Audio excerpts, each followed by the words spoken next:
was another issue that I get that patients call me is that whenever they lay on their side, it tends to kind of, this mask here will tend to like push sideways like this, and then they start leaking a bunch of air through this side.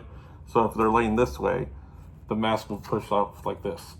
Or if they're laying the other way, it just happens in the opposite direction. So another trick that I learned that I've given patients and it works is if you're gonna lay on your right side, it's best to kind of push your mask over to the right a little bit, because when you lay down, it'll recenter itself back to your face once you lay down. So some people will tighten the right side if they sleep on their right side, and other folks will tighten their left side more if they sleep on their left side. So just a little trick there for the full face mask.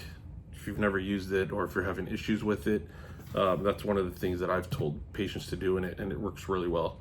So let's move on to the nasal mask.